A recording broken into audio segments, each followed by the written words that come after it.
എന്തൊക്കെ ആഘോഷങ്ങളായിരുന്നു. എടുക്കുന്നു, പൊട്ടിക്കുന്നു, അടിക്കുന്നു. എൻ്റെ പൊന്നടവുവെ, നീ ഒന്ന് ഓർമ്മിപ്പിക്കല്ലേ. ഒരു തുള്ളി പോലും കിട്ടാനുമില്ല. തെങ്ങ കയറി ചത്താനാണെങ്കിൽ അതും അറിയില്ല. ആരോട് പറയാനാ? പുറത്തിറങ്ങാനും പറ്റുന്നില്ല. ഇതിപ്പോൾ ഇങ്ങനെ തുടർന്നാൽ എന്താ ചെയ്യാ? അതാ ഞാനും ഇപ്പോൾ ആലോചിക്കുന്നു. ജോസിനെ, ഞാനൊരു അവസാന പ്ലെയർ ഇറക്കാൻ പോവാ. നീ ഒന്ന് ഇത്തിരി പോലെ കൂടെ നിന്ന് തരണം. അയ്യോ, അങ്ങനെ നിൽക്കാൻ എനിക്കറിയില്ല. എൻ്റെ പൊന്നടാ ജോസിനെ, ഇതൊന്നും ഏക്കണില്ല കേട്ടോ. അല്ല, എന്താ നിന്റെ പ്ലേ?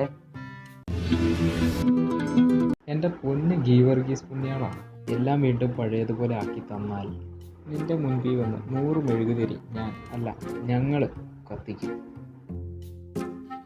എന്താണോ, ഇത്തവണ ഏതായാലും പുണ്യാളം ഞങ്ങളുടെ പ്രാർത്ഥന കേട്ടു.